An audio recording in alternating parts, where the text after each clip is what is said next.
Oui, C'est Guillaume Meurice. c'est moi, oui. Moi, je suis allé une dernière fois à l'Assemblée nationale ce matin. Voilà. Pourquoi une dernière fois? Parce qu'après, c'est la fin de cette législature. Et voilà, c'est toujours un peu, voilà, beaucoup d'émotions, même, je vais dire, de quitter ce que je considère un peu comme la mafia. Voilà. La famille, pardon. J'ai inversé les deux syllabes. D'ailleurs, en parlant de ça, les députés voulaient nous laisser sur un bon souvenir. Alors, la semaine dernière, ils ont choisi d'abaisser le délai de prescription pour les délits financiers à 12 ans. Voilà, ça, c'est un beau cadeau. Alors, c'est-à-dire que si vous avez fait un abus de bien social, hein, comme ça peut arriver par inadvertance, c'est vrai. Oh non, mais qui c'est qui a mis le chéquier de la mairie de Levallois dans ma poche? Voilà, la fameuse blague traditionnelle des Hauts-de-seine. Si c'était il y a plus de 12 ans, vous êtes légalement peinard. Voilà, selon la fameuse technique du tu m'as pas eu, tu m'as pas eu. Hein. On pourrait l'appeler l'amendement nananananer. Voilà. Alors, je suis allé demander aux députés ce qu'ils pensaient de tout ça. Et on commence avec mon nouvel ami, le député Les Républicains Alain Marceau. Alors, lui, c'est un ancien magistrat. D'ailleurs, ça tombe bien. C'est celui qui avait dit que les Belges étaient naïfs. Donc, c'est un mec qui sait observer, hein, qui milite pour le port d'armes. Enfin, voilà, hein, un mec qui a tout pour vous plaire. Alain, qu'est-ce qu'il pense de l'immunité pour les délinquants en col blanc? C'est pas tout à fait comme ça qu'il faut voir les choses. Ah, c'est pas la vérité, ça? Ne soyez pas inquiets là-dessus, parce que je ne crois pas qu'il y ait d'entourloupette. Il n'y avait pas de la recherche d'une mauvaise action à commettre contre les victimes. Alors, pourquoi une prescription? Mais parce qu'on a matière de délit. Enfin, il faut quand même bien qu'un jour la justice passe, où on ne va pas rester dans l'incertitude. Je crois que le justiciable, il a besoin de savoir où il met les pieds aussi. Le justiciable, vous y pensez au justiciable? Ah ouais, c'est facile. Bah oui, vous pensez qu'au contribuable qui se fait voler, mais vous y pensez à l'angoisse du mec qui a détourné du pognon il y a 11 ans et 364 jours. Bah, et voilà, avant, il savait pas ce qu'il allait devenir. Alors aujourd'hui, il sait qu'il peut se préparer à faire péter le Dom Pérignon dans la cave du Sénat. On avance vers toujours plus de justice. Merci les députés et merci donc à Alain Marceau. Cherchez pas, je sais bien que vous cherchez toujours la petite bête, mais je crois que les intérêts de tout le monde sont préservés et c'est finalement peut-être le meilleur moyen de mettre en place une véritable stabilité judiciaire. On a l'impression que vous pensez plutôt aux intérêts des coupables, c'est pour ça? Ça vous ferait plaisir, mais parce que vous avez un très mauvais esprit. Vous êtes le mec qui a le plus mauvais esprit que je connaisse. Oh putain, et le gars, attendez, est-ce que le gars Alors côtoie là. tous les jours Éric Ciotti, Christian Estrosi? Je suis sûr qu'il a déjà bouffé avec Morano. Hein. Autant dire, c'est la Ligue des champions du bon esprit, évidemment. Alors Alain Marceau, il côtoie aussi dans son groupe parlementaire un certain Georges Fenech, que j'ai rencontré aussi ce matin, et ça tombe bien. Pourquoi? Parce que c'est justement lui, le député, qui a proposé ce texte de loi. Et donc, il trouve comment le délai? C'est un délai tout à fait raisonnable. Par exemple, sur l'affaire Fillon, on n'aurait peut-être pas pu enquêter puisque ça date de plus de 12 ans.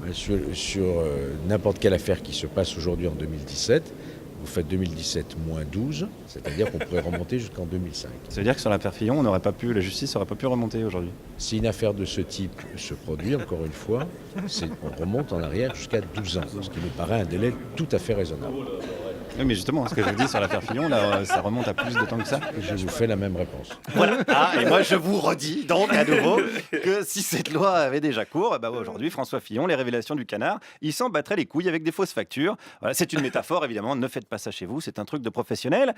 D'ailleurs, pour être sûr de mon coup, j'ai demandé à un député socialiste, hein, cette fois-ci, il s'appelle François Loncle.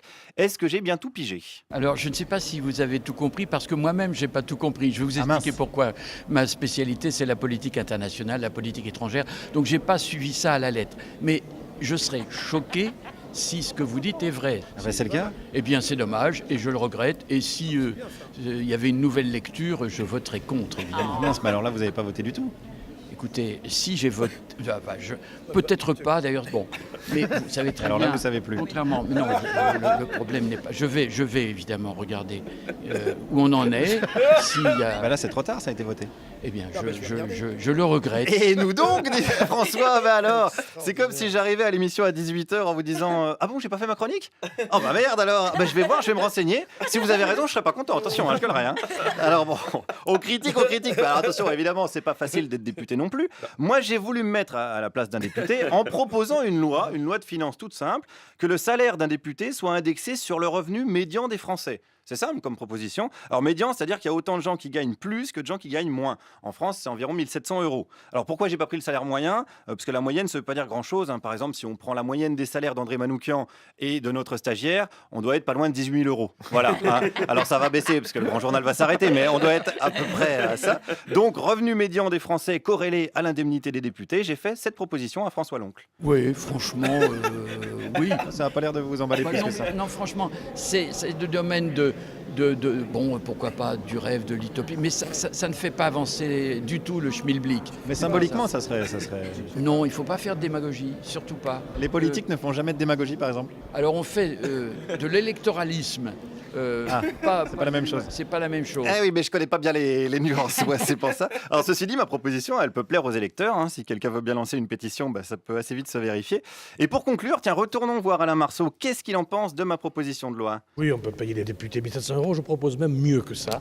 Je propose que l'on fasse payer les députés pour devenir députés. Je crois que ça sera encore une meilleure solution. Vous dites absolument n'importe quoi, mais après tout, vous faites dans la démagogie. C'est votre Pourquoi droit ça le plus serait pas absolu. mal, ça? Mais arrêtez vos conneries. Voilà, donc ma proposition est une connerie, mais l'impunité pour les délits financiers est tout à fait raisonnable. Voilà, c'était Guillaume Meurice en direct d'un monde parallèle qu'on appelle l'Assemblée nationale. Merci Guillaume.